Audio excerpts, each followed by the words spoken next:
If you're worried about it being stinky, it's probably not. Mm-hmm. It's the people that aren't worried about it being stinky that probably have stinky houses. I'm Christine Cyr-Clisette. I'm Kyra Blackwell, and you're listening to The Wirecutter Show.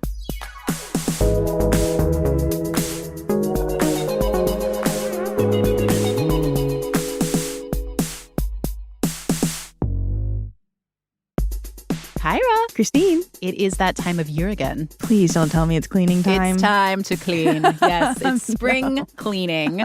So Wirecutter has a ton of cleaning advice. And if listeners haven't subscribed to our Clean Everything newsletter, you absolutely should. It's really great. It has tons of great advice about how to clean a variety of products we recommend, but also just general things in your home. Mm-hmm. And today we are going to focus on a particularly troublesome aspect of cleaning: getting rid of terrible smells. Yep. We thought it'd be really fun to ask you, our listeners, to tell us about some of the most challenging smells you've tried to remove. And wow, y'all really delivered. Oh, so many gross smells. So many. We actually have the perfect guest to bring you the answers. Her name is Caroline Mullen. She's a staff writer focused on cleaning and organization. She basically spends every workday figuring out how to clean things. And she even recently wrote a piece about how to get rid of gross smells. We also have a ton of other experts who know a lot about cleaning because they are experts on cleaning the things that they review. Right. So we had Caroline also go out and ask them for their advice on various smell-related cleaning things. So that's great. We're going to get advice not just from Caroline, but from a lot of other Wirecutter writers. We'll be right back.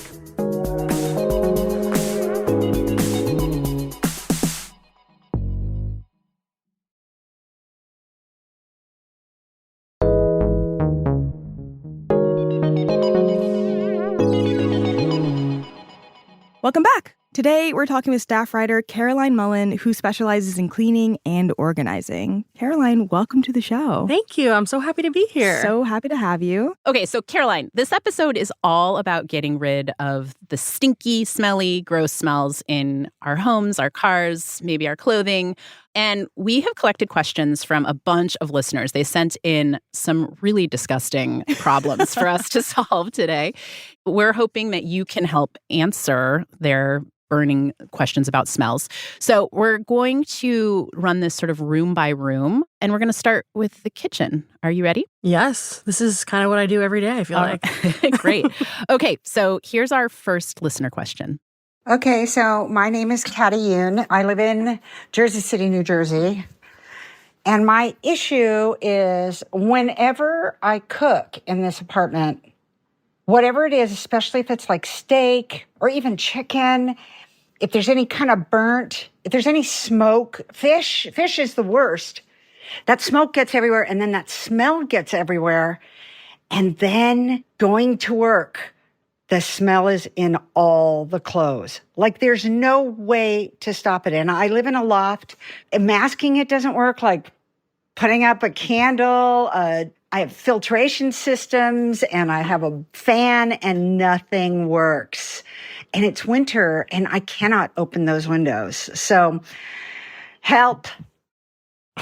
Ooh, this one's great. Very relatable. Really, very real. Okay, Caroline, what do you think? So I also live in Jersey City, and I had to stop making fried fish tacos because I just couldn't deal with it anymore. I also live in a small apartment, and the smell is constantly lingering from cooking. Unfortunately, you do have to open your windows, even though it's winter. Ventilation is the number one thing that's going to help you combat cooking odors in your home. When I cook, for example, I throw all the windows open. I make my husband stand at the front door and move it open and close to try to get a cross breeze going. Put on the fan above your stove if you don't have a range hood. My other teammate, Maki Yazawa, she tested a portable range hood to try and deal with this issue. And it seemed really cool and it seemed really promising, but she found that honestly it didn't work that much better than if you were to just open your windows and turn a fan on. Mm-hmm. Yeah, okay, so that makes sense. What about using an air purifier in your kitchen? So I talked to Tim Heffernan, who writes our air purifier guide, and he said it might help a little bit. Purifiers usually have a small filter that works on light odors for a little while, but people should not expect miracles from air purifiers when it comes to cooking smells. What is a VOC? It is volatile organic compounds, are VOCs, and they are some of these chemicals that's being released into the air when you're cooking, and that's sometimes the smell that you're smelling. I sometimes use an air purifier if I've burned something, and that'll help with the... It helps with smoke, the smoke, yeah. So... Okay, well, that's interesting. All right, so open those windows. Yes. Also, clean after you cook. A lot of cooking smells will linger in fabrics on your couch, in your rugs, your curtains, everything like that. And I also, when I was talking to Tim about this, he said, make sure you clean the grease off of your floors and your kitchen surfaces too, because that will hold a lot of smell. That's interesting. And this is maybe a challenge for this listener because she lives in a loft. Yes. And so she can't shut doors to kind of like, keep things she from spreading. She literally have to clean everything every time she cooks. It feels like that. But honestly, I'm telling you, opening your windows and getting the air going and making sure that all these fabrics, even if you don't have to clean them, just get them aired out. Like it helps a ton.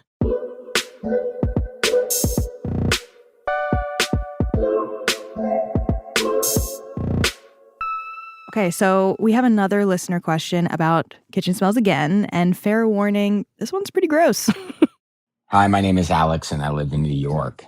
My worst smell scenario happened a number of years ago.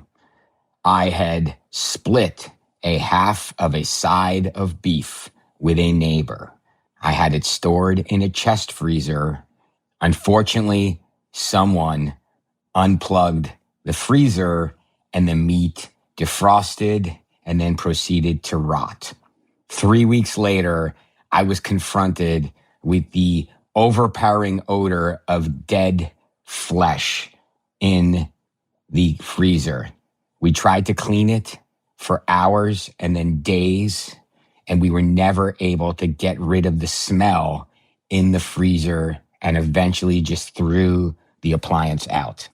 So what do you think, Caroline? Did he do the right thing by throwing that whole freezer away, or was it salvageable? I mean, that would be my answer. Just throw it away. I'm sorry. No, it's not worth your sanity. You got to throw the freezer out. We also heard from listeners who had less obvious sources of stench in their fridge or their freezer. Do you have any tips about how to remove odors just in general from the fridge or the freezer that maybe isn't a dead cow? Yeah, I often find that, you find a rotting green bean in the crisper drawer weeks later, or, a hunk of brie that you thought was still good, but it's letting off some smells. So I think you need to go back through your fridge, make sure that everything in there is not rotting, and deep clean again. Theoretically, putting an open box of baking soda in your fridge should work to absorb some odors. Baking soda is a base. It should counteract some of the acidic gases that are coming off of rotting fruit and vegetables. You can also try disinfecting the fridge and make sure that you follow the instructions on the disinfectant. Leave it sit for long enough so that it's killing any bacteria that's lingering in there. And yet, keep your hard-boiled eggs in well-sealed, airtight containers so that when you open the fridge, when you have company over, it's not just a big waft of egg. Yeah, so embarrassing. Do you have a disinfectant that you like to use in the fridge? I use our pick, which is the Clorox cleanup with bleach, because it's shelf stable. So when you mix bleach with water to make a disinfectant solution, it degrades really quickly. You have to use it when you make it. You have to use it that day, pretty much. But the Clorox cleanup with bleach is shelf stable, so I like to keep that because I can use it for a lot longer. All right, we have one more kitchen smell. This one is really hard. Hi, Wirecutter. My name is Janet, and I'm from Omaha, Nebraska, and I have a stinky smell for you. A few years ago, we remodeled our kitchen, and our builders installed built-in trash can into the cabinetry, and it's wonderful because it's nice and tidy, and it's all our recycling and trash can all in one cupboard. The only problem is there is a heating register right underneath the trash can. And so in the summertime, it's fine, but in the wintertime, the heat is on a lot, and the entire house smells like warm trash. We haven't really been able to figure out anything to do other than taking the trash out very frequently. So I was wondering if you had any tips on what else we might do to combat that smell. Thank you. Oh, Janet, it sounds like your house smells like New York City in the summertime. I know that smell well. All right, well, what should Janet do? Janet, I'm sorry. You gotta move the trash. No. If it's being heated up every day, it's gotta move. I'm sorry. It's like the simplest solution, also the worst I one. know. Exactly. That's sad. If you're not open to moving the trash can to a different part of your kitchen, I think just make sure you're keeping it clean. I know that trash cans that are inside of cabinets can get pretty grimy with the tracks, and you might miss something. You might miss the garbage can, throw something in there. It's kind of like lingering on the cabinet floor. So keep it as clean as you can. And we actually have a guide for that. We will link it in the show notes. Of course we do.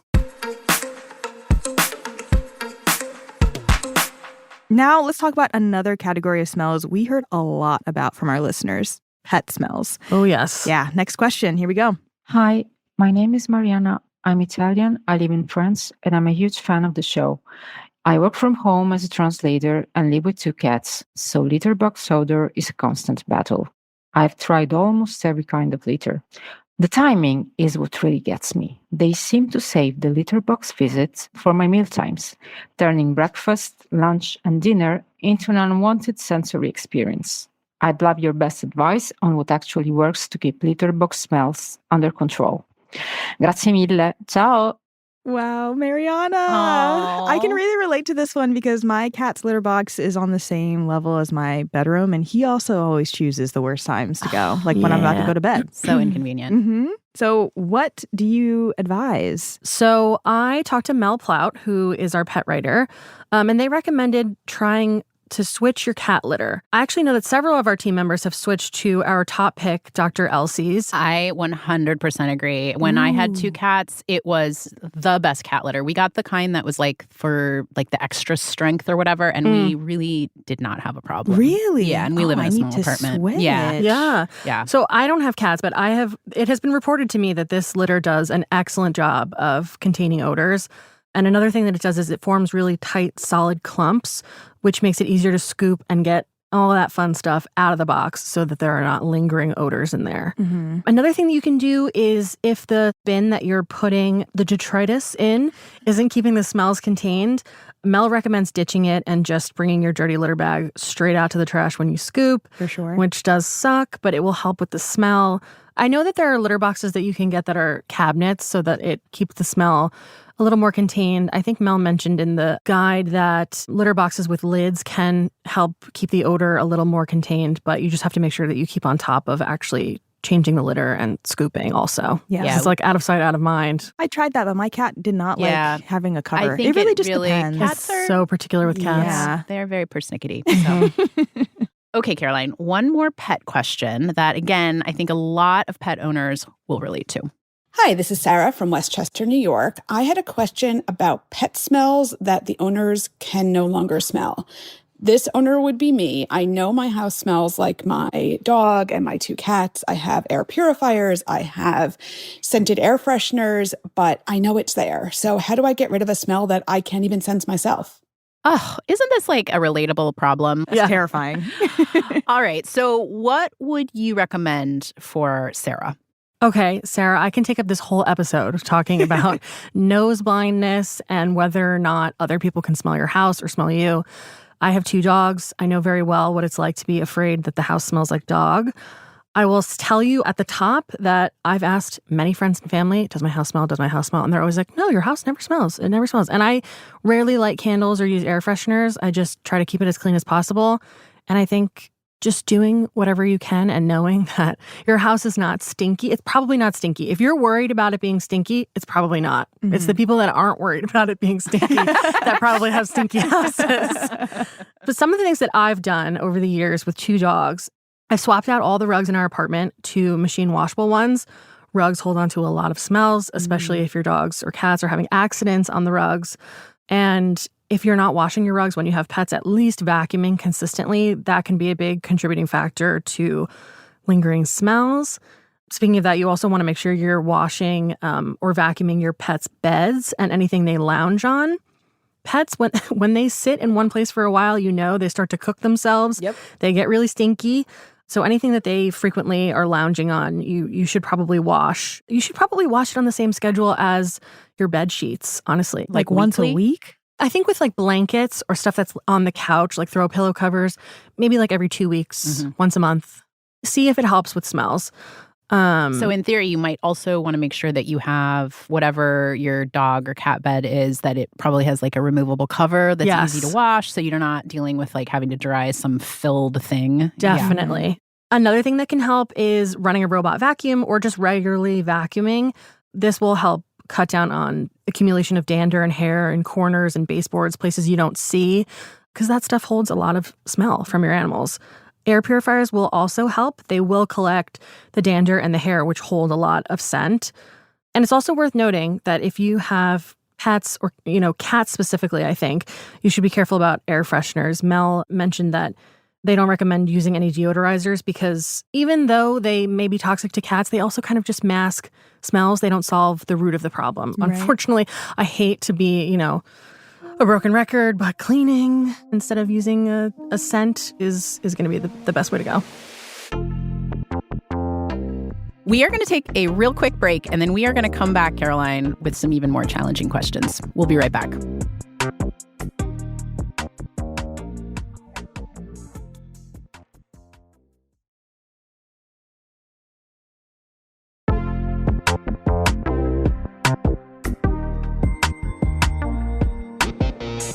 Welcome back. With us now is Caroline Mullen, a writer covering all things cleaning, and she's helping us tackle your worst household smells. Okay, Caroline, we're back into our listener questions. We have another category that we had a lot of questions about, smells in laundry. This is a huge one.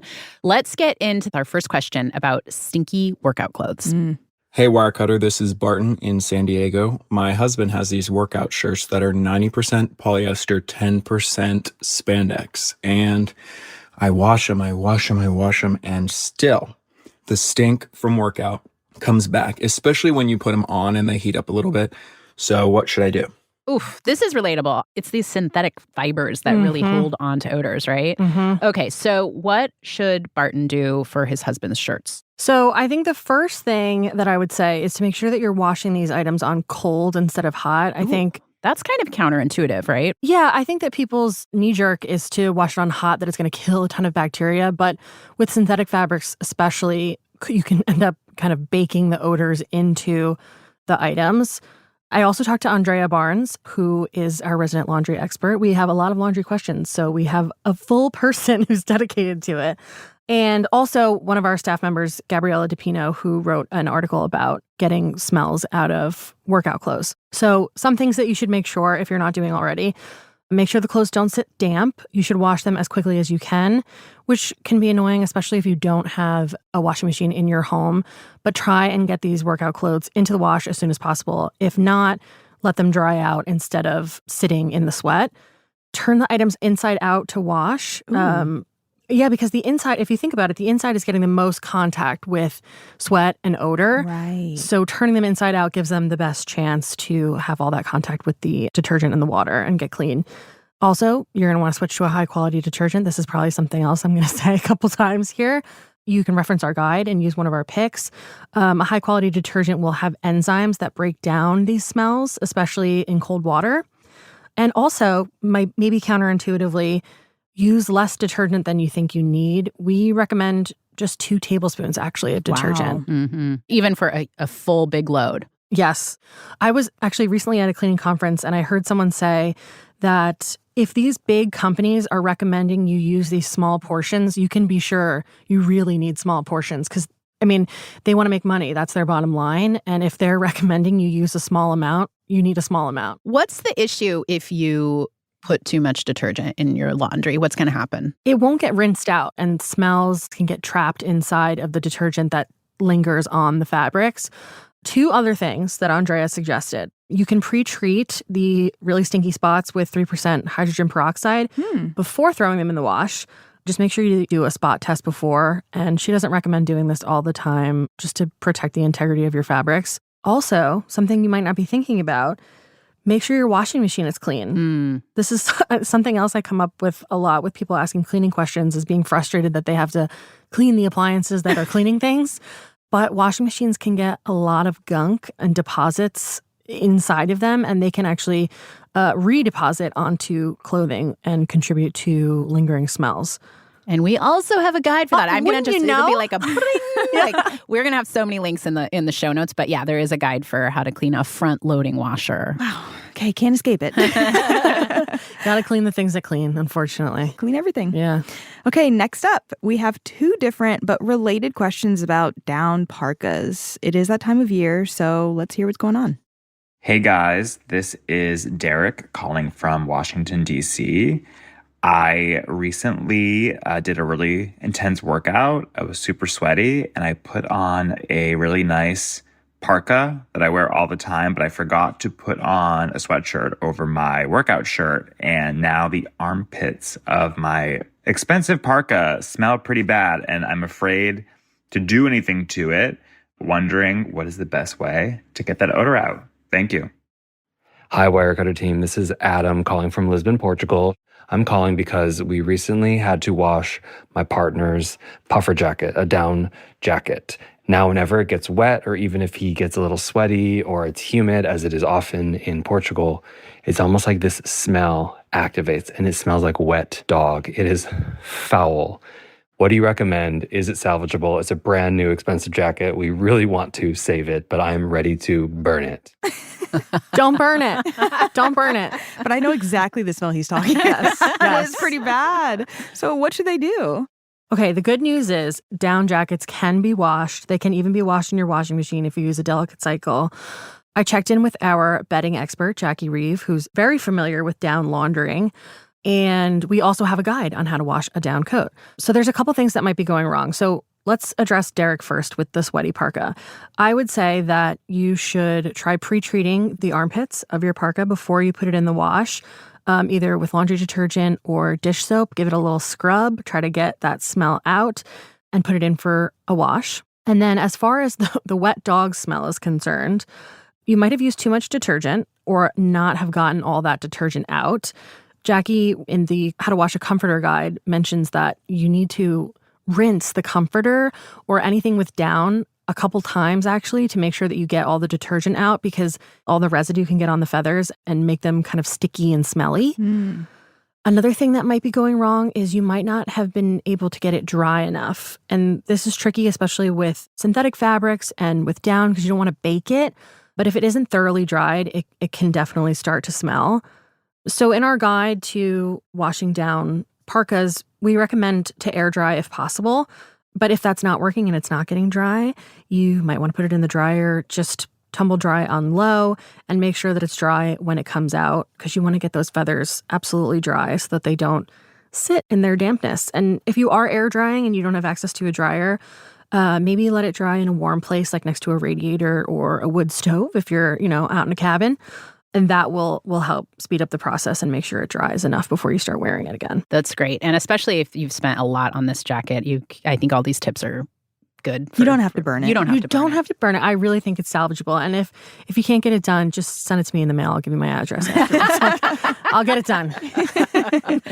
All right. So this issue with the stinky down kind of reminds me of a question we often get at Wirecutter. It's really common. Stinky towels. I've had this happen before where I've washed them and the smell doesn't go away. It just like bakes in further. Yeah. Actually. It's just like, you're like, this still doesn't smell clean.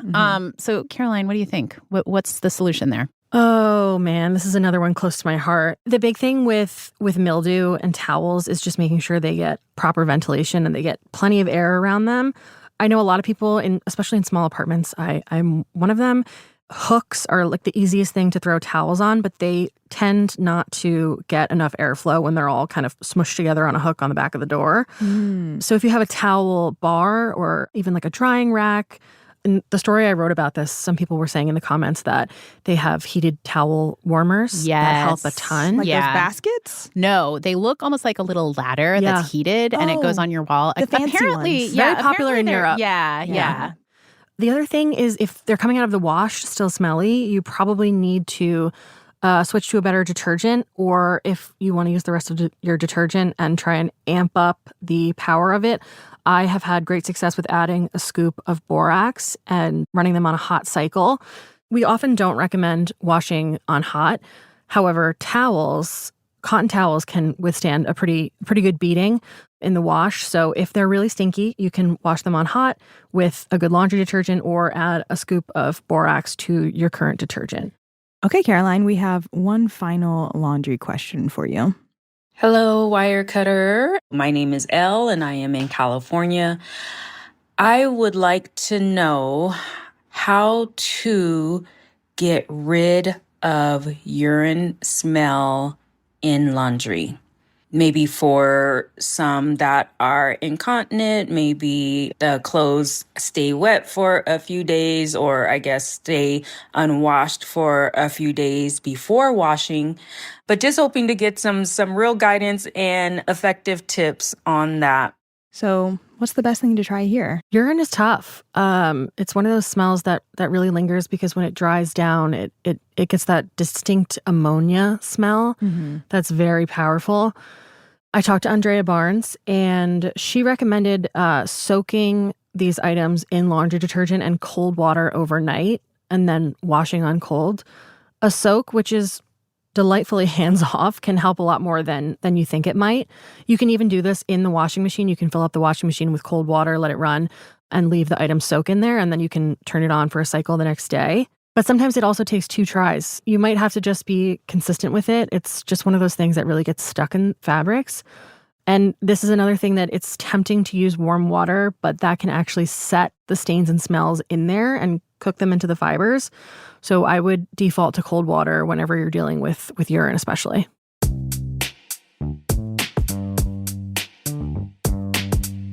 Now we're moving on to just a real grab bag of problems.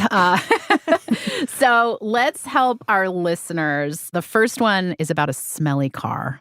Hey, Wirecutter. My name is Drew. I live in Los Angeles. And a few years ago, I was going to a tailgate, and I brought a watermelon in the trunk of my car, and it was wrapped in saran wrap. I probably forgot about the watermelon, went to the game. And then I remember going on vacation right after that. Well, about a week later, I came back to get my car to go to work, and there was an awful smell in the trunk. And I went back there, and the watermelon had sort of decomposed and fermented inside of the saran wrap and created a vinegary fermented smell that I, to this day, have not been able to get out of the trunk lining of my car. I've tried baking soda. I've tried scrubbing it with soap and water. Any advice would be appreciated. Thanks. Drew, this could have been me like 20 years ago. I would have done this. I totally would have done this. All right. So what's the solution here, Caroline? Okay. So this happened even worse to one of my college roommates. She left a styrofoam cooler full of hamburgers in the back of the car, and she never successfully got the smell out. No one would drive with her.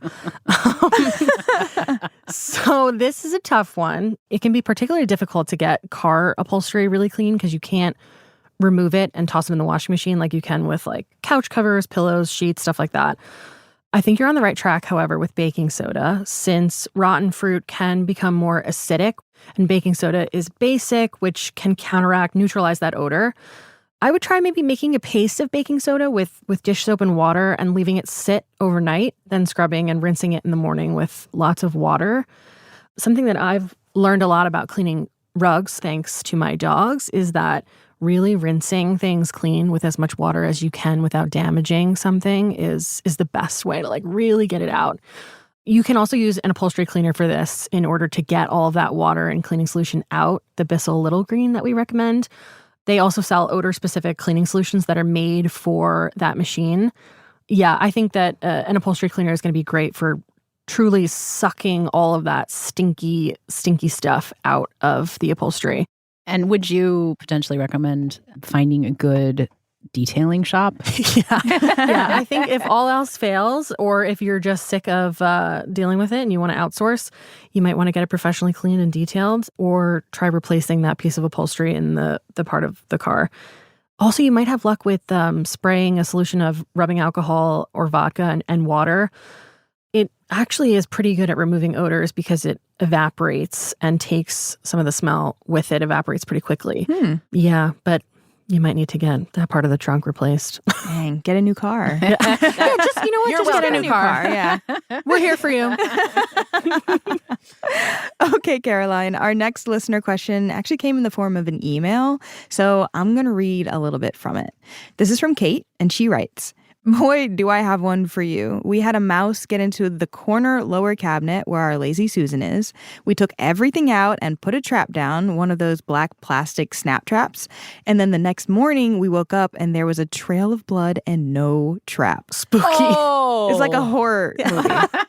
So somehow, the mouse was able to survive temporarily, crawled into an area of the cabinet that wasn't closed off, and then a week later, we confirmed that the mouse was dead, as an awful stench started to appear anytime we opened the silverware drawer or corner cabinet. This is like my worst nightmare. So she said that she tried using a vacuum to suction up the trap. She tried using a camera to see where the mouse had possibly gone. But it's been 4 weeks, and now the smell is definitely lingering. What's your advice here? Oh, this is really tragic for everyone involved, including the mouse. I mean, my first reaction would be find it at all costs. But I talked to our home renovation writer, Doug Mahoney, and he thinks it actually might just be a waiting game at this point. What does that mean? You kind of just have to wait for it to just... You just have to put nose plugs in and just live your life. Wait for it to decompose and kind of just totally go away. How long could that take? I mean, luckily it's small. Mice are small. Again, I mean, my reaction would be like, I have to find it. I'm renovating the kitchen if we can't find this mouse. But Doug also said you might have some luck with an odor absorber, something like an activated charcoal product or a baking soda-based one. He said that he used them pretty successfully in his basement to solve some musty smells. But a rotting carcass, he said, is another level. So he doesn't think there's any guarantee that an odor absorber will completely solve the problem, but it might help at least in the interim if you can't find the mouse and you're just kind of waiting for him to go away. So this next question is about an airborne odor. Let's hear it. Hey, Wirecutter. I'm wondering if you can help me with getting rid of the smell of weed. I have an apartment in a complex full of people who enjoy partaking. And while I have no judgment for them, I do have judgment for the lingering smell. And even though I myself do not smoke, my apartment persistently smells like weed. Do you have any suggestions on how to keep that stench out? Oh, this has become a pretty common problem in my neck of the woods. I'm personally invested in your answer here. Well, I think beyond just being a really nice neighbor and maybe bringing them some gummies, some seltzers instead of something that you smoke. We haven't tested weed smoke particularly, but we have tested other kinds of smoke for getting those smells out of your home and out of fabrics and stuff. Tim Heffernan has also written about getting wildfire smoke out of your home, and running an air purifier constantly in the background will help a lot with smoky smells. Another thing is, of course, ventilate as much as you can without the smoke coming back into your apartment. So maybe point a fan towards the window to let it go out instead of coming back in. If it's near your front door, for example, you can lay a rolled towel along the crack under your front door. And as far as clothing and soft goods and upholstery, give them a good wash with a good laundry detergent. And when I tested smoke smell removal from clothing, I tested it with cigarette smoke and campfire smoke. I actually found that for things that you can't put in the washing machine, vodka and water solution works really well to remove odors. Spray things, let it dry, spray it, let it dry, and it will pull smells out as it goes. Okay, we've made it to our final question. What's the last thing you've bought that you've really loved? Okay, something that I have been buying and rebuying is the Miss Jessie's Pillow Soft Curls curl cream. Okay, tell me more, guys. What is this? Okay, so I, like a lot of people, have realized from TikTok that I actually do have textured hair and that I have wavy hair that can be coaxed into a curl pattern with the right product. And one of my teammates, Brooklyn White, she wrote about Miss Jessie's Pillow Soft Curls. She uses it on her kids. I have turned so many people onto this. I use it. My husband uses it. A bunch of my friends. I know a lot of our teammates use it. It's lightweight but hydrating at the same time, which I feel like is something that's really difficult, especially if you have fine hair with instead of, making your hair kind of like crunchy and weighed down, it's really lightweight and you can use a lot of it and still not feel like your hair is weighed down by it. And it smells really good too. It smells like laundry. It smells like fresh laundry. But it's the best curl cream that I've tried, and I've been on a journey the past couple of years to figure it out. I love it. Well, thank you so much, Caroline. It was great to have you, and I think we should do another one of these. There were actually so many questions that we couldn't fit into this episode. So say the word. Yeah. I'm here. All right, we'll have you back. Thank you. Kyra. Christine. So many smelly questions we just talked about. That was great. I loved having Caroline on the show. She's a wealth of information. Amazing. Yeah. And she smells really good. She did. She smelled pretty good. I had to tell her that immediately. She smells really nice. No, she shared so many tips in this episode. What are the things that really stood out for you? I mean, there's the clean everything aspect. Yeah. You really do have to deep clean often, consistently. For me, I shamelessly have been using a hand vac for everything, and I know that's not good. So I think I need to just invest in a really good vacuum cleaner. It will make a difference. Yeah, just deep clean my carpets, maybe get a little attachment so I can do my couch too. I think that'll make a huge difference. I also liked her tip about mixing the vodka water solution and putting it in a spray bottle for things that you can't necessarily put in the washing machine. Yeah. And I feel like that could work for some of my upholstery as well as I have a couple, coats and stuff that I just can't toss in the machine. Yeah, I think that's a good one. It was just such a great reminder for me about not using too much laundry detergent. Yes. You don't think about it. And I know this from working at Wirecutter because we've talked about it before, but I think I sometimes do use too much laundry detergent, and you really don't need that much. If you're using too much, it can contribute to smelly laundry. Right. So I thought that was great. If you are curious about any of the cleaning advice that we shared in this episode, we will have links in our show notes to many of the cleaning guides, as well as the products that Caroline recommended. Thanks so much for listening. We'll be back next week. Bye.